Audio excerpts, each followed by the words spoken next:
We have on Dr. Forbes Riley. We talk about her pitch secrets, how she's been able to sell so much products, how you can too, how you can better introduce yourself and what you do for a living, and a lot more. We're going to be diving in. Do you want blissful balance in your personal and professional life?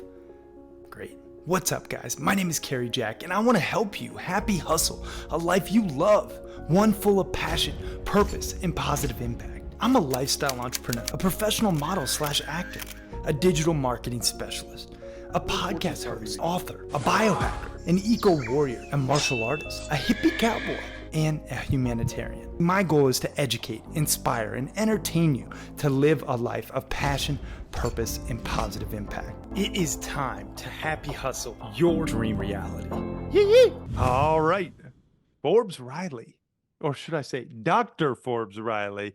Welcome to the Happy Hustle podcast, my friend. I am super excited to rock the mic with you. Well, I agree. I love the title of your show and all that you're up to. So let's have some fun. Yes, let's. I mean, you have so much going on. I was doing some research and I'm like, oh my goodness, this woman is the modern day Renaissance woman. Like truly, you're a celebrity TV host. You're a pioneer and industry leader in the field of infomercials and home shopping TV with product sales of over 2.5 billion. That's with the B, which is it blows my mind. You're a best-selling author, high performance results coach, and you're a speaker, a podcaster, and a happy hustler. I'm also an actress and have a new feature film that I'm co-starring in coming out in April. Yeah, so, I got a lot going on. I know. I was actually going to get to that because, I've been in the entertainment industry myself for about 15 years, give or take, one foot in now more loosely, but we have that in common actually. And I'm curious, what's the new movie? What's it called? It is a martial art film, kind of like the Expendables for martial arts with all of the greats. I got mugged when I was in my 30s and became a martial artist. I've been doing that for more than 30 years. Amazing. And it's a self-financed film starring Cynthia Rothrock, Don the Dragon, Richard Norton, myself. I play the bad girl in an 1890s Western that is all about revenge. Oh, we are done up. We shot at the Tucson Ranch where they filmed Tombstone and Quick and the Dead, and it was like going back in time, and every actor's dream role to be the bad girl, to wear the clothes, all the hair and makeup. I had such a blast. I cannot wait for the screening, probably happening in May of this year. Wow, that's amazing. So fun fact, so I live in Montana. I'm currently snowbirding down here in West Palm Beach, and I think you're in St. Pete, right? I am. Very cool. So I was born in Sarasota, fun fact too. All right. Yeah, so I know the area well, but in Montana, Yellowstone kind of blew up that whole area for filming, and my wife just shot a movie similar to that genre, not the martial arts component, but she was with Samuel L. Jackson and Pierce Brosnan in this unholy trinity. So I was on set with our little baby newborn, and I'm like the stage dad in the trailer, just like. Isn't it a fun thing to do? What is your wife's name? Her name's Steph Jack. Yeah. How exciting. Well, yeah, it's an awful lot of fun. It's like playing just Halloween dress up and like being kids again. Yeah, that's amazing. I'm curious if you had to distill your years in the entertainment industry, because, I look at this as a key piece to my puzzle of like just building resilience truly, because as you know, we get rejected a lot as quote unquote talent. I'm curious, what would you say would be the most valuable takeaway or skill set that you have acquired from your years in the entertainment world? That it's not personal and that the industry sucks. And I gotta, no, it's really kind of heartbreaking. I'm an artist at heart. I grew up as a stage actress. I've been on Broadway. Lily Tomlin let me do her one-woman show for 2.5 hours. I can be on stage being 15 characters. Jamie Masada, the owner of the Laugh Factory, had me be the host of that for 3 years. I've been up close and personal. I helped start the X Games as a television host. I've been all around the board. Yeah. And one of the problems is getting to a certain level of success eluded me, and I really don't quite understand. And maybe it's just the luck of the draw. You can name famous actors on, two hands, or maybe a couple of hands, but the amount of other people who dreamed of doing that is in the millions. And so I got to a certain level and I wasn't quite sure how to get ahead. And when you come to understand that the industry is not made of altruistic filmmakers, it's made of business people, it's made of people who prey on young women like us, Harvey Weinstein. Yes. My husband is a beautiful model, and he got to a certain level where he said unless he was willing to acquiesce to the men in that industry, he was going no further. Yep. And so I think it was the shattering of the bubble that just kind of broke my heart. And then learning that commerce is not in your best interest. And when you learn that, even as a voter, that the people in charge of your country or in charge of your finances are not looking out for you, that your doctor doesn't even really care about you, it's a little shattering. I definitely think as a human being, you're on your own to figure out some things and make decisions and figure out what's right, wrong, and what is a lie and not a lie, because it is about the golden rule. He who has the gold rules. And that's a little sad for me. I'm a little bit of a cynic at the moment, because I have a huge heart and I believe in fairy tales and fairy dust and all of the great stuff. And I raise my children that way. But when you come to understand the world, we were talking about this the other day, the dichotomy between beauty queens saying, I just want world peace, and the people who make guns and bombs like Tony Stark, they don't want world peace because they sell guns and bombs. Yeah. So they're fighting against us. So they don't want, if you want war, because you make those toys, you're like, oh, wait a second, there's a problem here. Yeah. And that's what I came to understand through the entertainment industry, through all the rejection, through a lot of that. And I love to step back. I still retain some of my magic. My dad was a magician, and I creatively know what it's like to lie to people. We've never really ever cut a girl in half. Did you know that? Shh, don't tell anybody. But magicians say they're going to do that all the time. Yeah. And so I've set out to create a little bit of magic and wonder in the world, and I'm not going to give up my beautiful, altruistic spirit no matter what. Yeah. Well, amen to you and that. I mean, it is a sad realization. I like how you put it. You're like, it's show business. There's a business that a lot of people just see the show. And that's something, I've gotten scammed too many times to count in the biz, been, asked to do things that I was definitely not comfortable doing. Same thing with my wife. And, it is, if you have integrity and a moral code, it's good luck. You probably won't make it, because, sometimes you have to play by their rules if you want to get to the top. And, Well, but I'm going to say something to everyone listening. yeah, That was the way it was. There was a time when I was chased around desks and asked to do things that I was not going to do. But nowadays, with the internet, you have more of a chance to become a celebrity. In fact, I just got sent this in the mail. I just got sent a magazine cover. And even though and then my husband also got sent a different magazine cover from a similar company. I know. Like, how What a do you stud. Well, yes, he is, and I love him for that. But part of it is that we both persisted for a very long time. And as you coined the phrase happy hustle, I'm not willing to give up on the dream. Yeah. No, I hear you. I mean, it is something, I do think times are changing in the entertainment world. And Tom Bilyeu said something that really powerfully impacted me. And it's, if you want to control the art, you have to control the resources, as you're doing, funding your own movie, right? Like, or at least producing it. And that's one of my goals, is to write, direct, star, and produce my own feature film series. And I've been working on a script, and so it will happen. But right now, it's one of those things. I want to be at a place where I can fully control the art, like all the way through. Well, I'll tell you what, Carrie, I watched J-Lo's documentary last night on This Is Me Now, and the documentary is fascinating because J-Lo, who I believe is at the top of her entire career, has one disadvantage, that she's a woman, and as a woman, you're only taken so seriously for so long. I don't care who you are.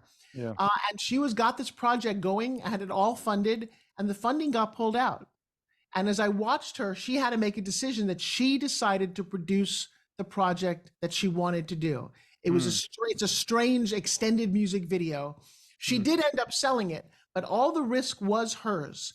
And I got to tell you guys, if you have a dream, you got to be willing to risk. You can't sit there and complain that someone's not giving you an opportunity, because in today's day and age, with the lower price of cameras and the advent of everyone's got a cell phone, if you really want to do something, you are in charge if you want to be. Yeah. Yeah. Well said. I mean, you have to just take responsibility for your reality. And, we talk a lot about this on the Happy Hustle, is just, you can't be a victim. You have to, be a victor, right? And take accountability for your reality.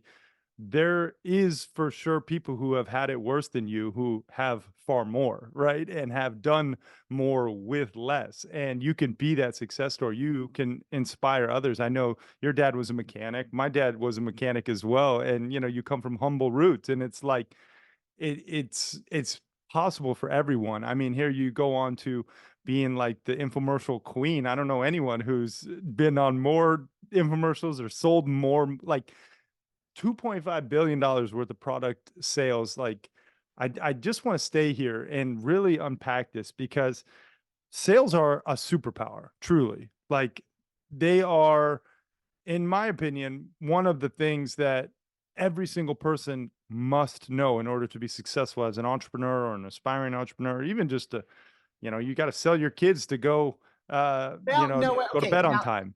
Okay, so Carrie, I'm going to unpack something with you, because Please. you're new to my world. Let's go. You don't sell anybody on anything. That's the problem.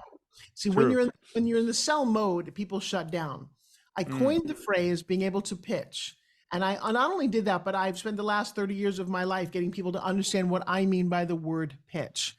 And you're going to find this invaluable, as I've got two very successful 21-year-old children, because yes, I did coach them and pitch them to clean their room and take care of them, would do whatever I needed them to do, because a pitch is designed to get a yes. Now that's different than making a sale, and you want to get a yes at all times. So I have a little prediction here. I got a blank piece of paper, right? Okay. One thing on here. So Carrie, would you like to see something cool? I would. So you just answered the word yes. I only have one word written on here. How did I know you would say that when I asked you? So that's the secret to my success. Don't ask questions you don't know the answer to. Well, would you like to see my product? No, I never asked that. But I can look at you and say, as a new dad, do you want a tip on parenting? Yes. Do you want to know more about the entertainment industry? Yeah. I mean, I can do this all day long, because I understand the art of pitching. And what that is, and for those of you listening, I'd get out a pen. It is about exciting the listener, engaging them in a way that serves them, and then enrolling them into what you have, but getting them to want it. Okay, so let me break that down. When you've got a new product or a new service, everybody instinctively tells people that they need something. Ever meet a new network marketer? Oh my God, you need this new vitamin. You need this new exercise product. You need. When you hear the word need, you as a human instinctively go back, going, no, wait, you don't get to tell me what I need. And then there's no interaction here. But if you get the person to want what you have, so watch this. I created a fitness product. It's a very unusual looking fitness product. I saw that. But rather than show it to you, I'm going to ask you a question. And you've got a beautiful wife, right? She's just given birth to a baby.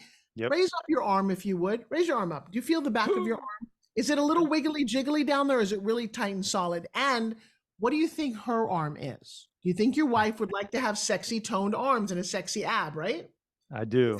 Is that interesting? Yes. Okay, that's my first yes. What if I told you that you didn't have to go to the gym to get super fit, but you could do it at your desk? Yes, that's interesting. So what you've done now is you keep leaning forward into the pitch. I haven't even shown you the product yet, but you're like, okay, do you want to see the product? Yes. Well, isn't that funny? You get 3 yeses, you can get a credit card. Now, here's the thing. It's only 3 pieces of metal. And I mean, literally, it's a string and 3 pieces of metal. But I got to tell you, because it spins, this thing rotates so fast at 120,000 RPM. Literally, it's like a yo-yo, a gyroscope. It affects your arms, your chest, your core, and your abs. In several minutes, you break out in a sweat sitting at your desk. Wow. Right. So now you're like, I'm interested in that. Notice how, here's what I didn't do, Carrie. I'm going to unpack that. I didn't say to you, hey, I've got a great product for you if you want to sit at home and work out. I didn't say any of those things. I didn't tell you that I'm in the National Fitness Hall of Fame. I didn't say anything. All I did was make you want a solution that I have in my hand all along. So When you're pitching somebody on why they should be on your podcast, you're not going to tell them how great it is. You're going to make them want it, going, hey, you know what, guys? I have a beautiful audience waiting for you. It's sizable, it's growing. And if you want exposure, you'll be on my show. And people go, yes, I want to be on your show. Yeah. And so the art of pitching is what I teach day in and day out. I've gone so far as to redo the elevator pitch, which is your grandmother's elevator pitch. I call this 1 minute to millions. Want to hear how that works? I know, right? Yes. Crazy thing. And I have a free gift for your audience. I'm going to give your audience the template, the 15 prompt template on the ideal way to network. You simply go to www.freegiftfromforbes, freegiftfromforbes.com, and you're going to download exactly what I'm going to do with Carrie right now. Okay. Carrie, if I say to you, we meet somewhere and I say, hey, Carrie, what do you do? Which is a question you hear a lot. What do you say to me? Honestly, I say it depends on the day. Okay. So are you open to some coaching? Yeah, no. Truly what I say is I help entrepreneurs systematically harmonize ambition and well-being. So you're a hooker? Just kidding. I'm not sure. No. Well, that's what the day. It depends on the day. Well, no, but I'm going to say something to you. It doesn't depend on the day at all. It's got nothing to do with that because it's not about you. That's the difference about what I'm going to show you right now. When I asked you what you do, when you ever ask anybody what they do, you don't care. I don't care what you do. You probably do a lot of things. But the real answer is, what can you do for me? So the only answer in this conversation is going forward. You know what? For someone like you, I have a killer podcast and I would love to take your celebrity and bring it to my audience, period. That's what you do today. It depends on who the person is in front of you. And it's got nothing to do with you. Is that literally, if someone asks you, what do you do? If you hear, what can I do for them? And here's what you won't hear anymore. Someone says, what do you do? Oh my God, I do so many things. I'm a writer, I'm an author, I'm a speaker. Who cares? The other thing is, you guys say nothing and expect us to get it. You know what you do. I know what I do, but we don't know what each other does. So when somebody says, I'm a speaker, author, entrepreneur, blah, blah, blah, blah, blah. But if you said, you know, Forbes, I'm a speaker about child abuse because as someone who went through that, I now authored 2 books to help other people. And now I speak on stages around the world, inspiring young people to take control of their lives. Hear the difference in that versus I'm a speaker, blah, blah, blah, blah, blah. And no one taught you to do this. Nobody really helped us understand the value of a real conversation or value of communication. And so what I get every day, all day, is I get entrepreneurs coming to me going, well, I do this, but nobody understands what I'm talking about. I'm like, of course they don't, because you're not putting the words together in the right order. And the second thing I tell people, I tell a lot of people a lot of things, less words, more impact. If you've thought about it and organized it, you can move the world, but you got to stop talking. Interesting, right? Yeah, exactly. I mean, I think that is such an important piece, you know, just having real clarity on how you can serve someone else, you know, as Tony Robbins talks about, which I saw you know him and been compared to Tony, right? The secret to living is giving, you know, and if you can just serve other people and come from that value first mindset, it changes the perspective. You know what? I'm going to stop you for a second. I'm tired of this word, serve. You know, there's an old Twilight Zone. This is one of my favorite ones. And the entire half-hour episode, shot in black and white, was about this alien who lands. And he has a book called, you know, the whole concept is he wants to serve man, right? And the whole entire episode, we're thinking he's here to serve man. You know what to serve man is? It's a freaking cookbook. And I've never forgotten that. So when everyone says, I'm here to serve you, I'm thinking, I'm going to eat you. And I'm not kidding, because I don't really like that word. You are not here to serve other people. I just got off a call and all the women were like, well, who do you serve? I'm like, I don't serve anybody. I ignite, I empower, I don't serve shit. That's why I'm not a waitress. I don't want to serve you. And I'm not subservient to you. I will empower you to no end. I've got resources and techniques that will ignite your mind. So let's get out of this mentality of because I don't know what the word serve means. It sounds silly to my ears. That isn't what I want to do. I do want to uplift you with my knowledge. I do want to educate you with my expertise. I have some very active words, and not one of them have anything to do with serving you. Well, let's hear the active words. Ignite, empower, curiosity, to unleash, unlock. I mean, I've got serious words. You want to get to what's going on in you?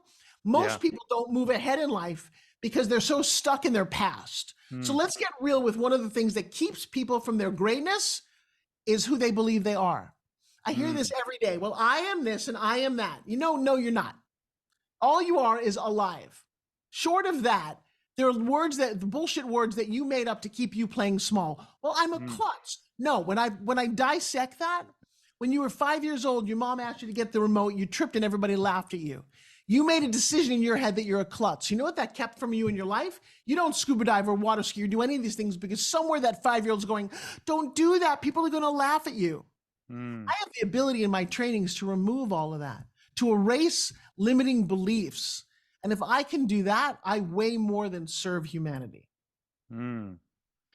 So let's talk about that.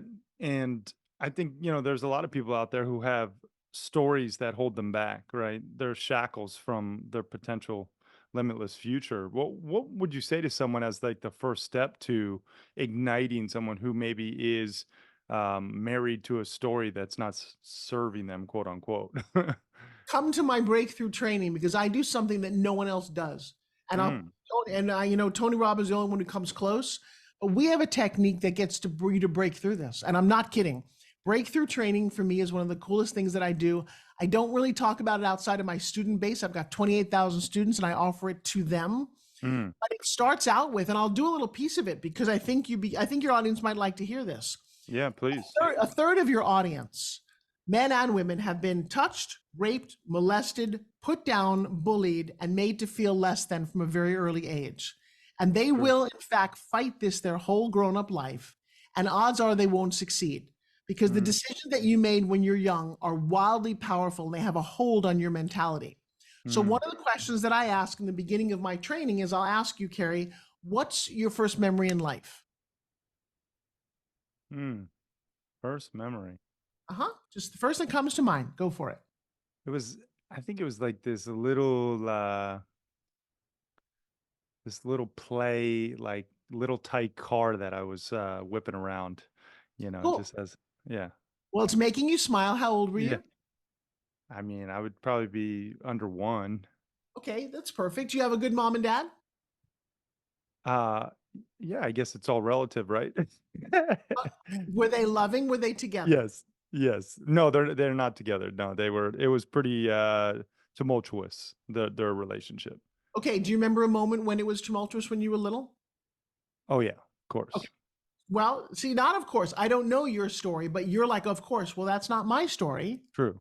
And so how old were you when there was a little bit of fighting going on? I'll show you something really interesting. I mean, my whole childhood until they got divorced at 9. Give me one. Give me an earlier one. The earliest one you can remember. Mom and dad are fighting about something. What are they fighting about? They're fighting about, I honestly don't know what they were fighting about, but it just got super heated, screaming, yelling, throwing things. So at that moment, mom and dad, people that are supposed to be there loving and protecting you, are yelling and screaming. Now, pretend you know the answer to this, but what decision did a very young Carrie make about life at that moment?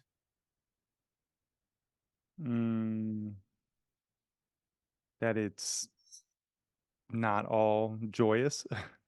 Okay, now let me ask you a question. I don't know you very well, but throughout your life, have you been fighting the notion that it's not all joyous? I would say, yeah. Yeah, well, because that's how your brain is wired. When you make decisions when you're younger, it doesn't matter what the incident was. But you also probably, at what age did you get married? I got married in 32. Okay, do you find that you like your wife to be, you don't fight about a lot of things, do you? Oh no, we do. We still have some. I'm married to a spicy Latina, so. Okay, well, that's interesting. Well, because a couple of ways that you could have gone. Yeah. Maybe you went down a road where that's familiar, where yelling and screaming is part of the world that you're used to. And you might want to, as your child gets older, decide that that doesn't work for you and that you and her are going to have a conversation about how you handle things because you don't want your child to hear the same yelling and screaming, even if it's done because she's Latina, and I have a lot of Latinas in my life that were allowed. Yeah. But you might want to say, it affected me in this way. We might want to consider how we are for the sake of our child. Mm. Yeah. And actually that you nailed it, because that's a conversation we've had. Yeah. And I will tell you, I love unpacking this. And so the yelling and screaming is not as bad as some of the people who've been, like I said, hurt, raped, molested, tortured.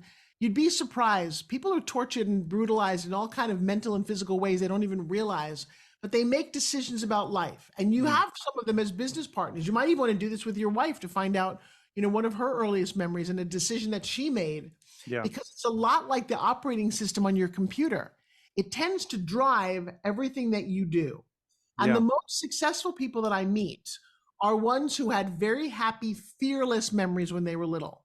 One of my favorite entrepreneurs, mega millionaire, and I asked him his memory, and he grew up in Chicago, and he said his first memory was riding his tricycle alone in the streets of Chicago to nursery school. Nice. And my first thought was, no, you didn't. And then I thought, yeah, you probably did, because his decision about life is, I can do anything. And he lives his life that way. But then I've got another woman in my speaker training, and she's afraid to stand up and put two words together. She wants to, but she's terrified. We found out because in second grade, when she was just 7 years old, she got up to do her speech. Somebody made fun of her. The teacher put her down as well because she stuttered a little bit. She peed all over herself. And her decision about life is, I should never stand up and speak again. And so she never has. Being in my class for her is a huge, nerve-wracking thing for her that you and I probably take for granted, but we didn't have that memory that she's fighting against. Does that make sense? Yeah, it does. And what's so sad about it, when you spend time in my world, is you're like, oh, but she's 57. Why would she do that for the last 50 years and kind of play so small? Yeah. So I've, in my life, managed to ignite a lot of people's ears and empower them to step into their personal greatness by getting rid of some of the stuff in your closet, because it doesn't belong to you anymore.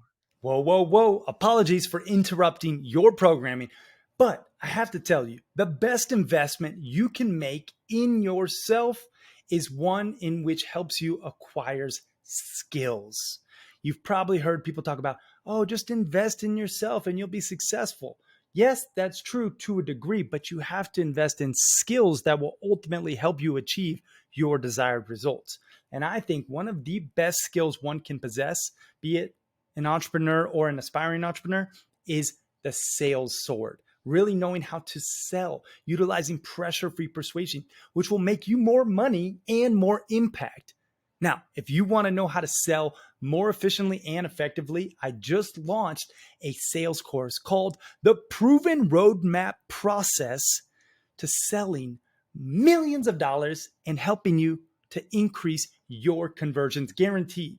And you can get access to this new sales course that The Happy Hustle is launching at thehappyhustle.com/sales. And if you act fast, you'll get it at the lowest price it'll ever be available, because we are launching it and we want to gain amazing testimonials and social proof to further share this knowledge. So if you act fast, you can get it at the lowest price it'll ever be. That's at thehappyhustle.com/sales.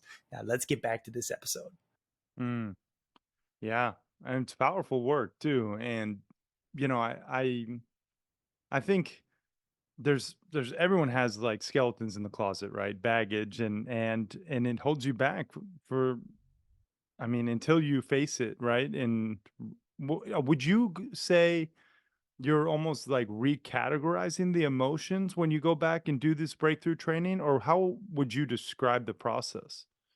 Well, it's more than that. And it's a very technical process. I do this in one session, 90-minute session. It is about blowing up first of all, it's about understanding how your brain works. I've devoted the last 30 years to neuroscience. And I did that because I was drawing in a play at one point, and the play was a 250-page book, like, I don't know how a thick book that I had to memorize. And I got to a certain point in the rehearsal process where I turned to the director and I said, you need to fire me. He said, why? He said, you're really good in this. I said, I cannot remember the lines. I won't be able to do this without a teleprompter. I'm lost. And I said, I have to quit. And he said, well, before you quit, because I don't want you to quit, will you come see a hypnotist? I'm like, no. He said, no, just listen to what this person had to say. And the person had me understand why I wanted to do it, that I was capable, and then come some silly things like literally taking each line of the script and writing it in cursive, hooking it, writing it again, then writing it in the air, and then hooking that to the next line. That took me 72 hours to do literally writing every single, it was insane. And then recording it and listening to it every morning and every night as part of the imprint. What happened for me was I found myself literally in my own head, opening a door called short-term memory, putting all of this in there, closing the door, going on stage, everything came down to me like a download, boom, I was done. Do you know, I haven't done that play in about 20 years. I can't remember a single line. How is it I could remember 2.5 hours of dialogue, but it's all gone now? And it's because just like a computer, you only have so much memory on your hard drive. Yeah. And that's what I was using it for. That's what I was focused on.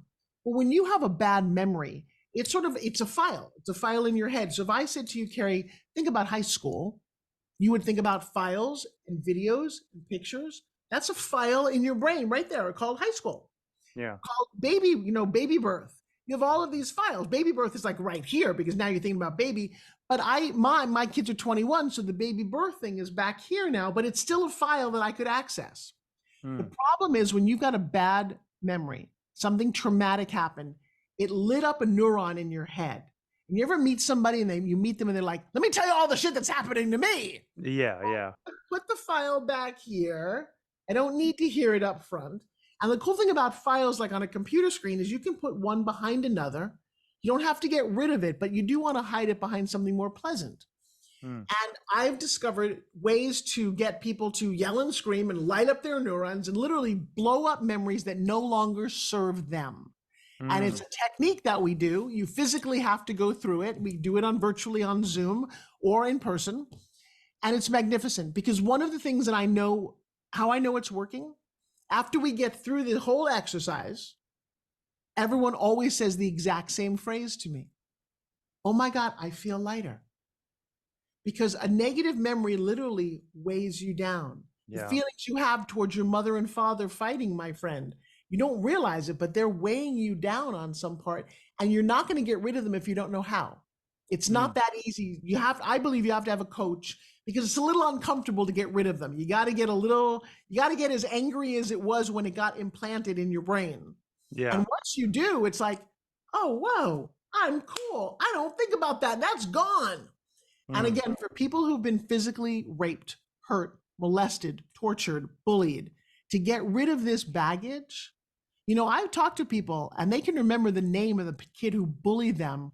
They're in their 60s and they were 5 years old. That means they carried this weight for 55 years of what John did to me and I'm going to get him back. Well, no, you're not. John's dead and you're older than all of that, but you still have that anger in your head, in your heart, in your soul. And there's a way to like flush it out and go, phew, not mine anymore. Yeah. It's powerful stuff. I mean, I've done work in this arena and it was very, because, the parents fighting was just the tip of the iceberg. We don't have to get into my story here, but it has been a journey.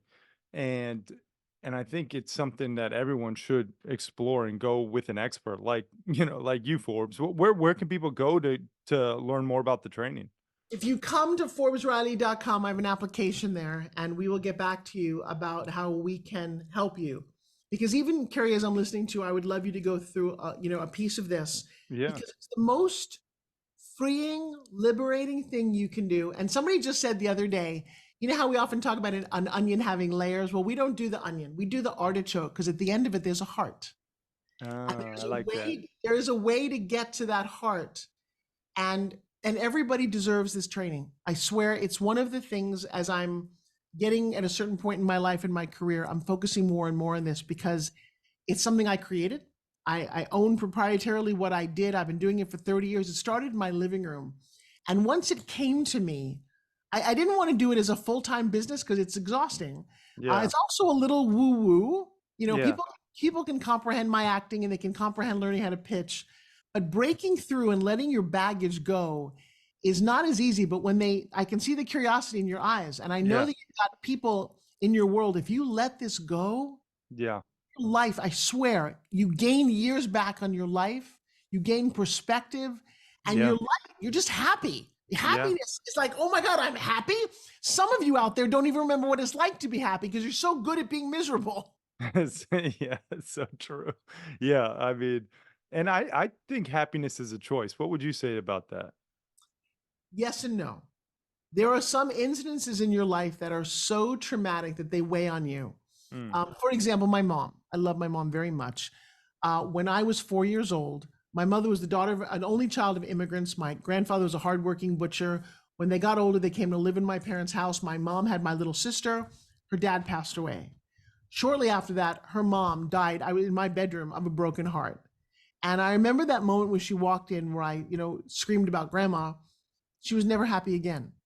Now, it's not that mm, she didn't have two beautiful kids and a loving husband, but part of her was so sad and so broken and so lost that she didn't understand how to put the pieces back together like Humpty Dumpty to be happy. And she cried a lot. And she, put on a happy face when it was my birthday and things, but she was never happy. And she manifested by her being overweight, becoming diabetic, and dying at 70 because ultimately the happiness was no longer her choice. She didn't realize that she had a choice anymore, that she could get out of it. And I think, when people go to commit suicide, they do not believe they have a choice. They do, but they don't. yeah. So I think that's why this work is so important, Yeah. because it frees up the barriers to your happiness quotient. Yeah. Yeah. I definitely resonate with both perspectives. And, I think a lot of people feel that once they achieve certain levels of life in success, quote unquote, whatever that means to you or anyone listening, that they'll be happy. But here you are, and I feel like, maybe correct me if I'm wrong, but you have been happy throughout your journey. You've been happy hustling. I'm sure there was dark times, right? There's plenty of them for all of us, but I'm curious, you know, with you, and especially achieving wealth, right? Like when money comes into the play, have you seen yourself getting happier with more money, or what would you say to someone who thinks money buys happiness? What made me happy was being in love. Mm, Money is pretty irrelevant. It really is. mm, I wasn't happy most of my life. I come from a very sad, depressed mom. mm. We didn't have a whole lot of money growing up. I was very ugly growing up. I had a broken nose. I had braces for 8 years. I had a tongue twister for 2 years. I couldn't talk. Oh, I went wow. through some massive, massive down things. I raised a little bonus son who was murdered. Mm, He was the best man at my wedding. I've been unhappy on a lot of massive levels. When I lost both my parents within a year, I was unhappy for 5 years. I couldn't function. mm, But even within that, I found whatever joy happened. And it wasn't until I literally put myself through this program. I've been through many breakthroughs. That's why it's so important to me, because it was the beginning. It was the crack in my wall. I had a wall like this. We wouldn't have been having this conversation 15 years ago. mm, And then when my husband and I split up, because again, the boy that we raised was murdered. He was very close to us. It's very hard to survive that. But I had two little twins at the time of my own. mm, And we decided that we would raise them, even though I was relatively unhappy for a long time. And it was funny because at some point, my daughter turned to me. She was about 8 years old and said, "Mom, we don't make you happy?" Because I wanted to be in mm. love. And I'm like, oh my God, I waited until 42 to have these kids, but they don't make me happy. I went on vacation with the two of them to a dude ranch. There are only 38 couples there, 38 families, and I was the only single mom. And I'm Mm, sitting outside one night, the babies go to bed, all the other couples are there dancing or hanging out, and I'm sitting there by myself and thought, how did I get to this point? Why am I so freaking lonely and unhappy? And for mm. me, it was a little of the fairy tale. And so I decided that it was time to be in love. And I wrote that long list of all the things that I wanted, because I believe you get what you tolerate. And I Yeah. know I didn't want narcissistic. I wanted someone who, when I woke up in the morning, literally rolled over because my mascara is on my face, my hair is all frizzy, my mouth smells like ass, and says to me, the most beautiful thing in the world. And my current husband does that. He did it. Wow. And the first time he did it, I was shocked because I had literally asked the universe for it. And then I said I wanted someone who looks like he walked off the cover of a romance novel. And guys, I got to tell you, I met this man when I was 57, 7 years ago. This is him recently. He's turning How 40. how old is he? He's turning 40. This is a 46-year-old picture. He's So 46. so how much younger is he than you? Let's just say that he was born the day I graduated high school. I love it. He is Look at you. 17. Would that be a cougar? Is that what you are? Or No, just lucky, I think is what I am. But thank you for labeling it. No, he's 17 years younger. But I got to tell you, from the moment that we got together, and he said to me, "I'm not very religious, but something tells me that you need me." He's the most gracious, loving, special person on the planet. Mm, We said this just this morning. We declare our love every day. He rolled over and he says, "How did I get so lucky? Out of 7 billion people on the planet, that I just have you to hold?"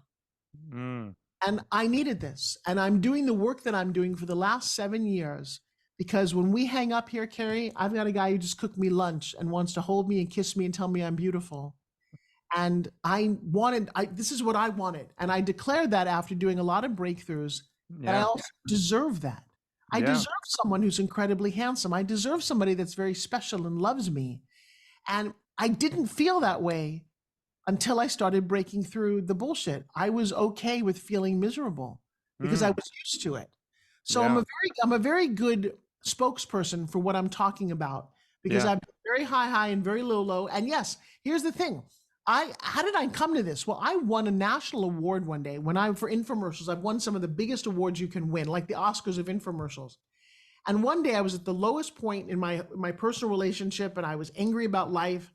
I won the statue. I got to give the speech. I'm as thin as I've ever been. I'm wearing a designer dress. I look like amazing. When the award show was over, it was at a casino in Vegas.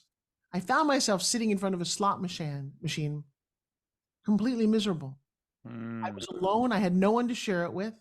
I was confused as all get out. So apparently it wasn't the award that made me happy for a moment. I got $1 million check for one day selling my fitness products, made me happy for a moment. yeah. Buying a new car makes you happy for a moment. But if money bought happiness, billionaires wouldn't kill themselves. True. Yeah. Wow. Yeah, it's powerful. And one thing I feel, I mean, your story is truly an inspiration, and meaningful relationships really are the crux of, you know, um, a joyous life, right? It's who you share it with. No one wants more money on their deathbed. They want more time with those they love, right? Yep. And I just feel like the sooner you actually wrap your head around that, the more you'll be happy hustling throughout the journey. And I do want to just, I would feel remiss if I didn't ask you, like, bringing a product to market, Yeah. like, you have, there's a lot of people out there who want to invent a product or want to license a product or want to have their own, either it's a supplement or it's a physical product or whatever, right? What was that journey in a nutshell? I know we don't have time to unpack it all, but when it comes to the pitfalls, maybe that you just highly recommend people avoid, give us a little insight as when you are, desiring to bring a product to market, maybe some things to watch out for. Well, number one, start like my father told me, the magician said, start with the end in mind. I question people who decide they want to make their own vitamin right now because the vitamin market is full. I started a skincare line. It's full. Why do you want to do this? Why is it what you think is so darn special? And if it's not that special, don't do it. Yeah. The next is I'm Great big on point. well, that's one thing. I'm also big on market research. Just because you love it and your mom loves it, that doesn't mean the market's going to want it. Another And great so point. when I create a course or I write a book, I don't write a book anymore about what I want to say. I will ask you, Carrie, what do you want to read about my life? What do you want to know from me? My next book is called Pitch Secrets A to Z, the 26 steps to without sounding salesy. And the reason I said that is people ask me all the time, well, what does it mean to pitch? What is the pitch? Well, I'm going to give them what they want from me. The second thing is, if you have such a burning desire to get a product out of the market, start by selling somebody else's product. Don't start, because this is what my dad did. My father just invented. He couldn't help himself. He created the wackiest things. He created a go-kart one day out of a half a garbage can, a lawnmower engine, paper mache, made it look like a Batmobile, went 4 miles an hour, and we loved it. Couldn't sell any of them because nobody wanted it. Yeah. He said to me one day, I'm sitting in his garage, his Willy Wonka garage, and said, kiddo, how do I get my products out to the market? And he said it. I'm like, Dad, I'm 8 years old. What do I know? When my dad passed away, all of the crazy, amazing inventions that never got anywhere ended up in the junkyard, got picked over by people at a garage sale, and it broke my heart. And so for about 15 years of my life, I took inventors. I went to inventor conventions. I found people, just like you said, who had ideas and no idea how to market them. And I took them on infomercials and home shopping and gave them a future. Literally, for some of them made them millions of dollars, saved their families. Couldn't do it for everybody.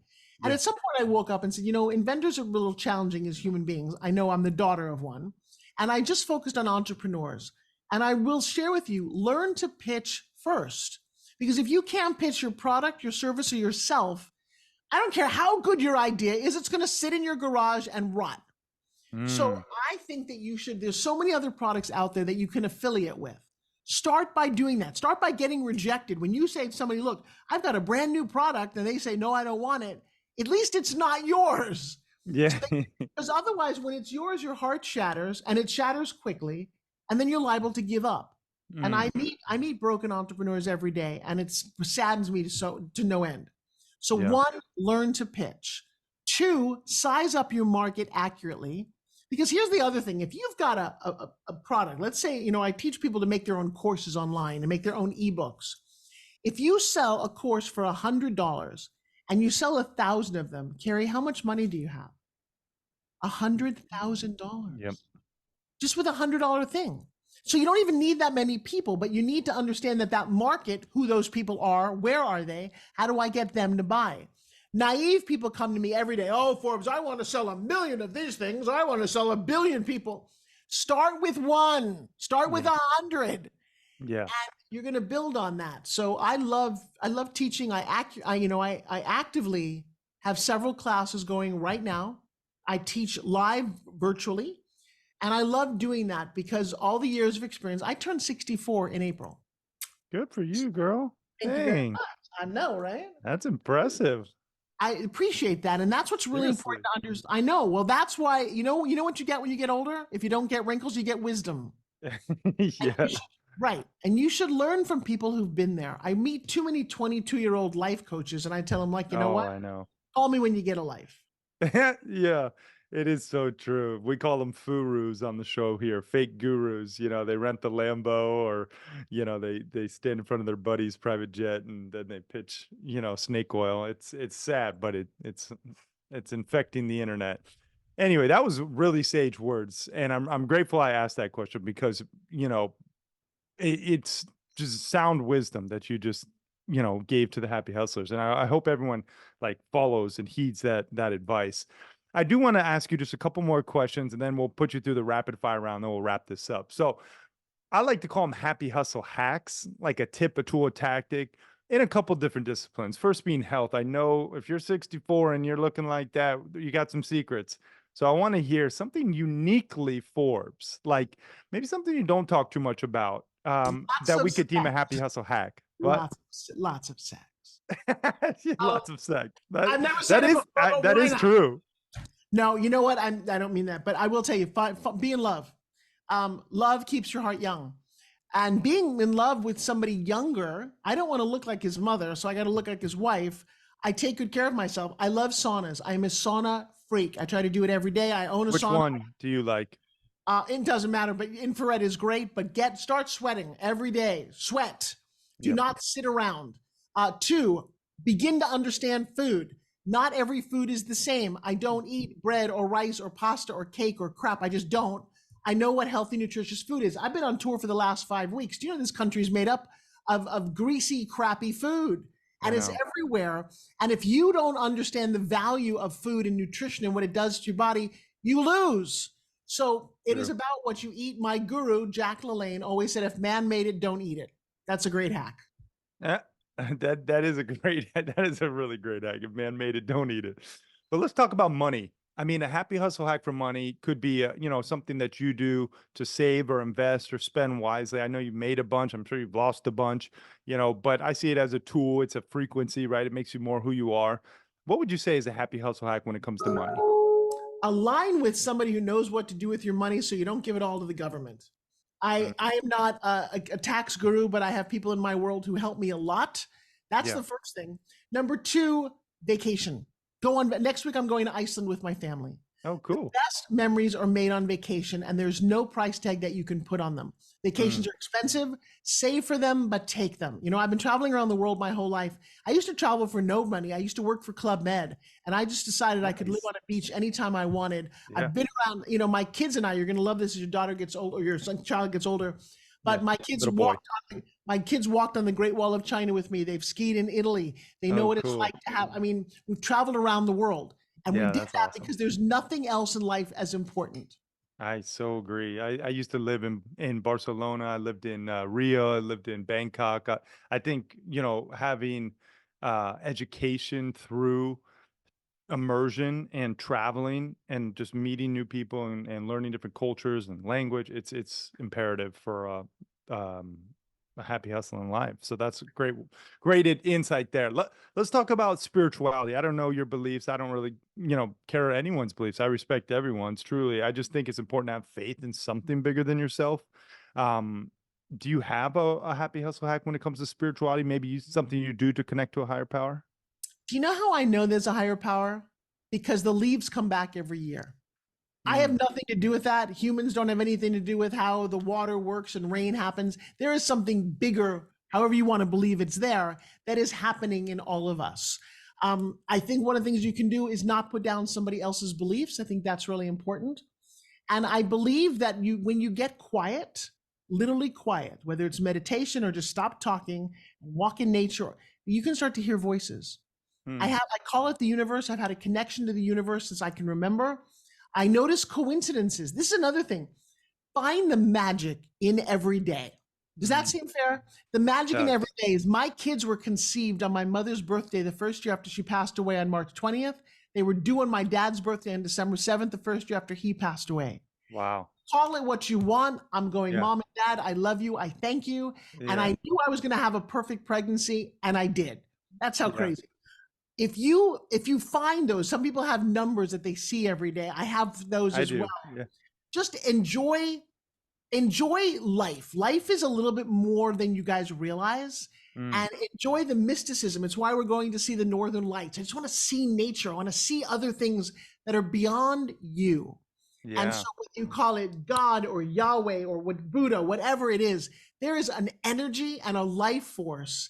And I believe it's your responsibility to tap into it, enjoy it, and respect it. Hmm. Amen. I mean, beautifully said. I And think the magic of life, find it every day, and really just enjoy the mysticism too.